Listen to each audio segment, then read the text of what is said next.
Hello and welcome to the Forensic Detailing channel. He's waxing his car again, he's polishing his car again. I just wanted to, after doing the video on the Autoglyms ultra high definition wax, which would definitely be in my Hall of Fame top 10 waxes, which I'm gonna do a video series on actually, so that would be one of my favourite waxes. And what I'll do is I'll go through and introduce you all of the other waxes that I think are in that Hall of Fame. It's a very personal thing. And at the end, when I've done the video on all of those waxes, I might do like a proper test comparison where we actually test them. But funny enough, just testing those waxes, as we've discussed, you know, we test on things like durability and stuff, but some of the waxes that are in my Hall of Fame are just going to wash off the car quite rapidly because they might be show waxes, and some of them, like this one, will last quite well. So it's all, this whole wax thing is a lot down to personal opinion and kind of personal preference and what you like and all that sort of stuff. But yes, and those 10 waxes are all kind of different and unique. What I'm going to do is just use, oh, forgive that noise, I'm just going to use this little Rupes machine, which is quite a good little wax applicator in its own right actually, just on a low speed maybe. Yeah, that might do it. And it's just going to fit well into the Autoglyms pot, or just about fit in there, which is good. Yeah. So we'll just load up a little bit of wax. Hard to see. I'm just using a soft finishing pad with no, you know, with no cut. Yeah, we've got the wax there, and really as slow as it goes, so just 0 and then on. Oh, it needs a bit more, does it? Needs to be up a little bit, there we go. Yeah, even this is really a little bit too fast. Probably need 2 hands here because I just want to control the pressure that I'm applying on that panel. I don't know if that's a good shot, but let me get out of the way of that shot. And I probably shouldn't be wearing this zipper, but if I just do that up, it'll be away from the car. Yeah, so you can do this quickly or you can do it slowly. If you're waxing by hand, then a bigger applicator is useful for covering ground, but you can use a machine polisher just to help you get your application.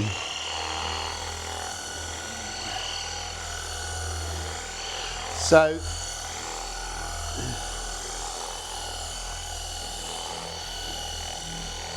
just make sure I've got all the edges.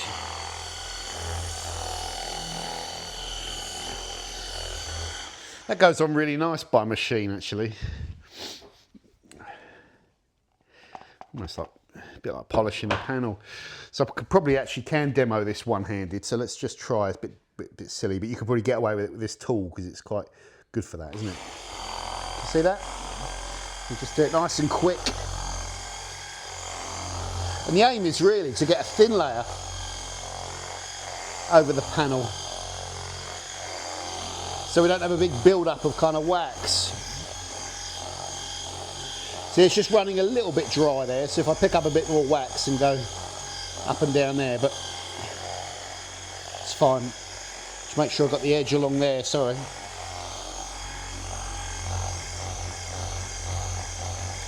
Yeah. Need a little bit more wax when I pick up. So that's like waxing half a bonnet. Let's pick up some more. Yeah. Just a little fraction too big, this pad for that jar. So it'd be like perfection if it was just a little bit smaller. Yeah. Stay away from that black plastic, just because you'll pull dirt as well if there is any. Close enough to it. See, it's actually a little bit easier with a little bit more wax.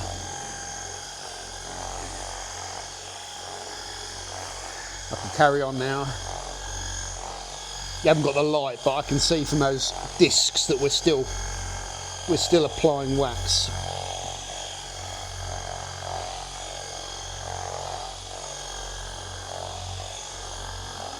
Yeah, that just takes the work out of it. If you don't have too much wax, if if you load it up with wax, it will rub off when you go over the badges. But if there's not much wax, you can just go over that. And it won't like build up all the wax around the edge that you then can't get out. It'll only do that if you've got too much product. Just make sure we've got down the middle done. That's it. Oh, just need a little bit more here. I'm just spreading it. Here we go.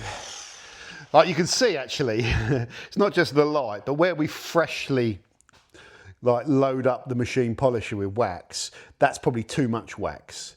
And if this went rock hard, that would be that area where the camera I'm showing you now, that might be a problem to buff. Whereas that area, even though it looks like you've got bits missing, it hasn't. It's just you can't see it.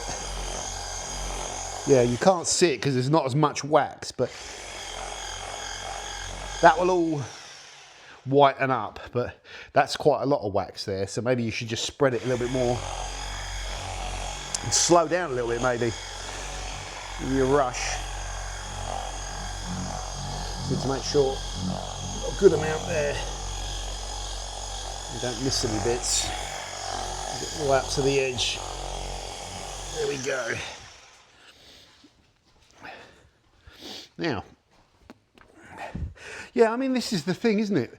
When the weather changes and it's not cold being in the garage, I really love coming into the garage and just putting on some music there for my little cheap Temu speaker, which is actually quite good. Listening to music and just working on the car, just waxing the car.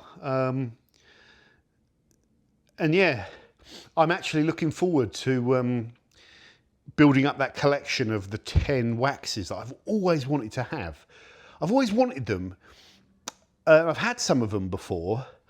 I had one of them that I'm buying that costs a fortune. I had to give it back to Bert from PVD. It was in that wax test. I always wanted a pot. I thought I'll get a pot of that at some point, but I never did because it was so expensive.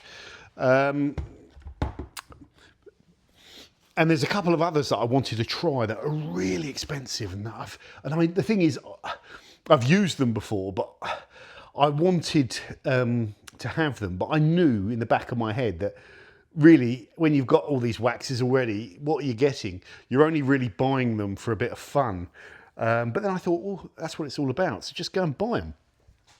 So yeah, I've bought 9 of the 10 waxes that I've got. And I've got one more to buy, which is really expensive as well. And I really probably need to wait till next month before buying that because it's so expensive. It's literally going to bankrupt me. It will take me overdrawn, but it'll be fun. And yeah, like I say, what I like is the way we can go through all of the waxes and like talk about them and show you the differences between these products and why. For me, you know, why certain waxes mean certain things and why I like them, you know. And I still think, you know, you could do this by hand, really. The machine just really, it just spreads it a lot easier. It's a little bit more aggressive. It takes away that kind of back-breaking nature, but you don't want to be doing this with a camera in one hand, really. You don't.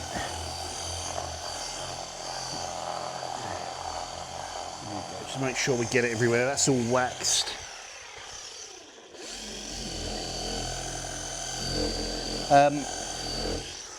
Yeah, this car, someone's going to say, shouldn't you be claying? So at the end of winter, we brought the car in. I did a video that there was some like sort of love marks all over the car. Nothing bad, but from just being a bit casual with it, I think, and using dirty cloths.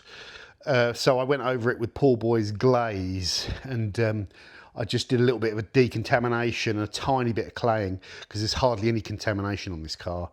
There's no point in me claying, like going over and claying all the roof and stuff, if it doesn't need it. And the whole point to having all this protection on your car constantly is the contamination just can't get a chance to build up. Like it is literally, this wax is sitting on top of the panel and the contamination is going to fall into that and it's not going to bond. Fallout will fall into dry panel, embed into it and then start to expand and stuff like that. And, tar and things. So the wax, essentially provides a reduction in all that kind of build up. We have demoed that on the channel many, many years ago because I was interested to kind of explore that. But yeah, so it makes sense though that if you've got some sort of protection thing on the surface, you're protecting the surface. So what the disadvantages of wax is, well, a lot of people don't use them because of the fact they say that, you'll notice an increase of dust build up on the car after you've had a wax. Possibly, maybe. If it's pollen season, you're parked outside, maybe it will attract dust more, especially if it's an oily wax. But to me, it doesn't really make a big difference. And you'd be washing it and that sort of stuff washes off anyway, but possibly. I think the main reason is just speed, that people can now wash the car, and as they're drying the car, take a ceramic detail or a good detail spray over and wipe the panels, and you get the hydrophobicity there if you want it, so you feel like you've got the protection, and you'd be right. You'd be absolutely right. So, yeah, maybe good old paste waxes, they're never going to be completely gone, because I think lots of you are really still in love with them, and so am I. I always felt they added so much. Like they are the most glamorous detailing product out there. They are, and I really enjoyed, like when I first got into this, I really enjoyed exploring making them and like learning about them and really trying all these different waxes. And I've tried a lot. How many waxes? Probably more than 100. Probably because I'm just thinking like the Mega Test had like 30 or 40 in it, and that was 8 years ago. And I used to, in the wax group, so people would send me waxes all the time. So I think I've probably used more than 100 waxes. Maybe, and if not 100, then somewhere between 50 and 100. Don't know. I've probably made more than 100. Yeah. So I know a little thing or two about paste waxes, for sure. And I really know what I like. And I think some of the things I don't like is when they're greasy. That's one of the things that puts me off, a greasy wax. I like this Autoglym wax. One of the reasons it's one of my favourites. It's not the oiliest and slickest to apply, but it's fine. You can see what I'm doing here. It's just fine. It's just wax. But it's not the slickest, kind of smoothest, buttery application. But the buff on it is really good. And what we noticed about the optical kind of clarity as well in the comparison video, I found really interesting. It's made me want to explore that a little bit more. I'm dry buffing here. For some reason I'm dry buffing. Yeah, there's too much pressure. So just nice and light. And we'll just go down here. Just mindful of not trying to buff over that rubber strip there and buff into that plastic, because in case it just leaves dried wax on it, but that should be close enough. So I think this is a 10-minute cure. So really we've probably, how long have we been talking? Yeah, 13 minutes. So we should be good to buff now with this. This was the bit that went on first. Yeah, it's going to be interesting to see how well this is. And we're using the Zano borderless blonde cotton cloths, which is, this is top drawer. So we're really using a top drawer wax and a top drawer cloth. And look at that. And this is the bit that's nice. Back in the day, we'd do this. You'd go around the car and you'd do this, and then sometimes you'd go and do it again and put another coat on, and it'd take hours. And then you'd be finished. But that first time that you drive the car out after you've double waxed it was like magical. Yeah, and unfortunately, it just doesn't last, does it? In terms of like the cleanliness of the car, that fresh, like waxed look. You know, a few days of driving it, and you feel like you want to go through and do it again. This was another cool thing. We used to like plough through the waxes. Like a pot of wax really should last you, like a pot like Fuso and even this Autoglyms should last you years, because you should put it down and you shouldn't re-wax really for like 3 to 6 months or whatever you want to do. That's the theory, isn't it? Touch your paint less. But it was just so enjoyable. Like the show waxy ones, I remember just like chucking them on, and then I'd chuck them on again the next week because I just liked it. And I could go through a pot of wax in maybe 2 or 3 months, or no, maybe 6 months if I really liked it. But I remember Reg going through, I think I gave Reg a pot of Concours R222 or SP21 wax, and he went through it in like 3 weeks, which must be like a world record. I don't know what he was doing, probably putting down like 10 layers of wax and then re-waxing midweek or something, I don't know. But whatever he did, Reg managed to go through like a pot of Concours R222 in like world record time. So this is pretty easy. This cloth's building up wax now, so I'm it's becoming an applicator. But this, yeah, these Zano borderless blonde cloths, really nice actually for this.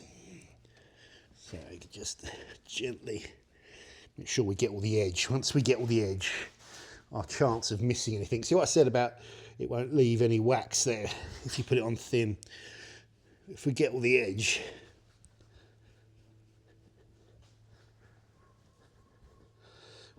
that's the bits, like those edges where you miss stuff. Now it's going to be easier, but it's just a nice buff. Hopefully, hopefully you're seeing that. It's not a single buff. It's needing a little bit of, a couple of goes just to get it. But it's nearly a single buff. But the buff is good. You do have to keep flipping cloths because the cloth gets waxy. So you've got your 8 sides. So having lots of clean cloths, I think, is a good little thing, And, yeah, back in the day, I would only ever wax. These were the cloths, or not these, but the open pole cloths, the soft, shaggy cloths, was like all I would really use to go do all this buffing stuff. I'm less fussy nowadays, but these cloths, I mean, you can trust them so much because they're just so soft and shaggy. It doesn't have to be these Zano borderless blonde ones, but any of those kind of Korean open pole cloths. The gloss is just fantastic. This is just lovely. This is this is the nice bit of detailing. The paint feels really nice and slick. These wings always look good. It's just a bit easier with less cure time, this. About 5 minutes seems optimal. But I guess it depends on the heat. Little scratch there, can you see that? You see that? Don't go looking. There's more. You'll find you won't like what you find. Yeah. Little bits I've missed there. So I think that's one of the realities with waxing as well. Once you've finished, you think you're finished, keep a spare clean cloth, for a final wipe down. Then maybe just go over with a spray wax or just a dry clean cloth and just one final buff just to make sure you got it all there. But yeah, if you take the time to buff and work like this, panel at a time, you should be fine. So I think we're okay on that bonnet, but you should also get some light out if you want, get a heavier light and look at it, or get it outside. Yeah. The downside of all of this, yes, I am knackered. The downside of all of this is the time that it takes. So, this takes a lot longer to do this. I'm only just finishing. You're seeing, we're doing the front of the car, and then by the time you've done that front, you're ready to buff. And now you would probably do roof and sides, and then rear quarters and tailgate, you know, at the end. So you would be talking at least an hour, really, wouldn't you? Realistically, we're going to be 20 minutes on this front bumper, and that's how it used to go down. But from a time perspective, you know, you imagine if you're a professional detailer, the time it takes to do that, and the energy and the effort, compared to just washing the car down outside. Maybe, you know, then just polishing it with an AOI. Or if you're not polishing it, just wash it down and then spray it in a spray and rinse product. Any type. Drying aid, spray, rinse off. Or detail spray when you spray, towel dry it when you're cleaning it. Add the protection then. The time saving is huge. So you can literally, if you use those modern water-based kind of spray products, you'll save yourself an absolute shed load of time. But it's not always about time, is it? It's about how you spend your time. So do you want to just get this done so you can go inside and, you know, watch Netflix or whatever it is you're watching? Season 3, Reacher, Jack Reacher around. I'm enjoying that. There's something about that Reacher program. I just like it. It's quite good. I like it when he kicks people's ass. Something A-Team-esque about it. I just like it. So yeah, whatever you're watching. But part of the car ownership and what I said many years ago is that detailing should improve not just the way you look after your car, it should also improve the enjoyment. So I think it's important every now and then, if you're really into detailing, to just spend a little bit of time with your car. Might sound a bit weird, but just spend some time with it and just put the wax on it and enjoy that process. And we know the wax is going to look amazing. Yeah, I might do some more exploration videos. Let's just put the lid back on there while I'm talking. I was really impressed with the optical performance.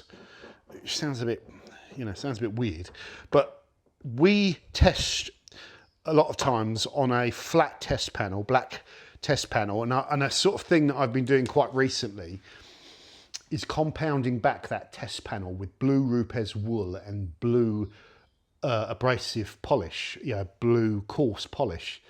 Now that obviously doesn't give you the best level of finish. It's a very aggressive cutting compound and a very aggressive wool pad designed for maximum cut. And then you defect removal, etc.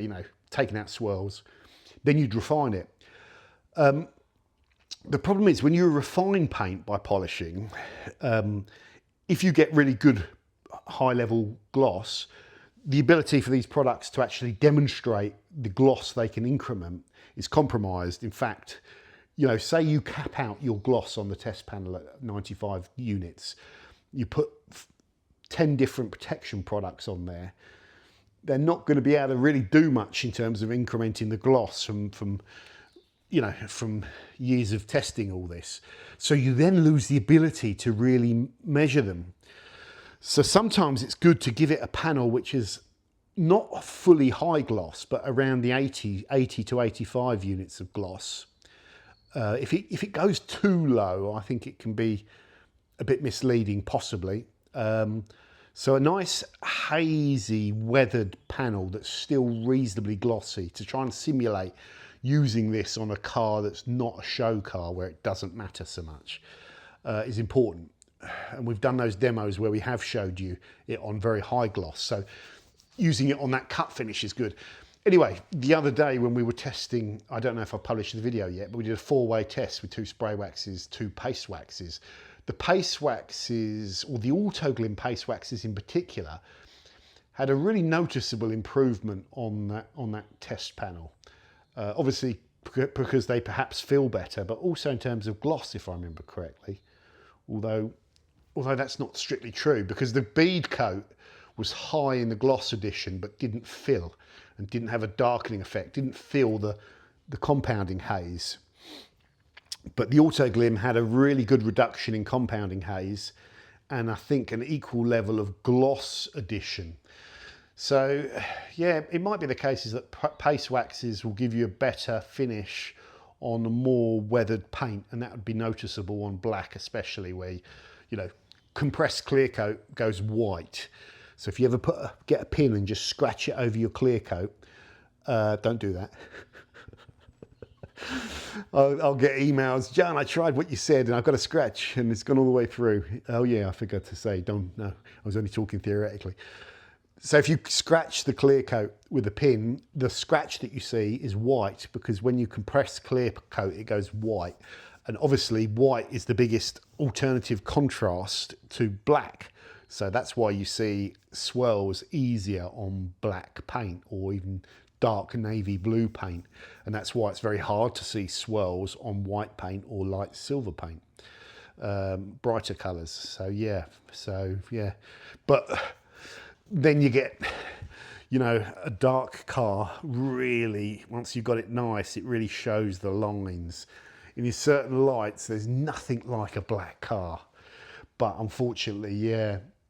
I think owning a black car is quite good, because it does make you mindful of just being a little bit more careful. With that grey Golf, even though I hate, you know, I don't care about it, etc. It's so forgiving. And if this was a silver BMW, my life would just be so much easier, because to find swirls on it, it could be covered in swirls, but you just will not see them unless you're right up close with the right light and you're really like looking around the edges. Very hard to see, and then now suddenly you'll see the texture of them if you get really close. So there are advantages and disadvantages, aren't there? But you can't really. I just love black. I love having a black kind of car. Yeah, but yeah, maybe I just wouldn't go black with all of them.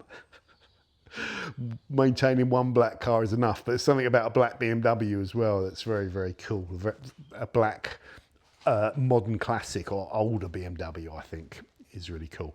So I hope this has given you a little bit of what's the word? A little bit of enthusiasm towards paste waxes again. Look at that; it just looks really good.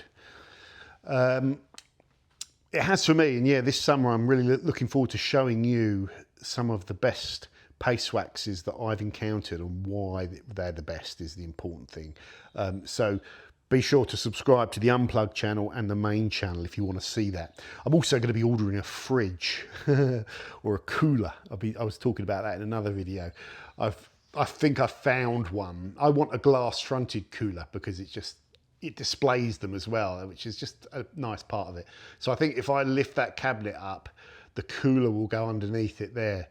That should be a bit higher anyway. It's a bit daft having it that low, isn't it? So that's where it will go. Yeah, so stand by. I'll have a cooler with 9, soon to be 10 when I get some money. Very cool waxes in it. Good to catch up, guys. Take care, and I'll see you soon on the Forensics Detailing. Bye for now. Doug.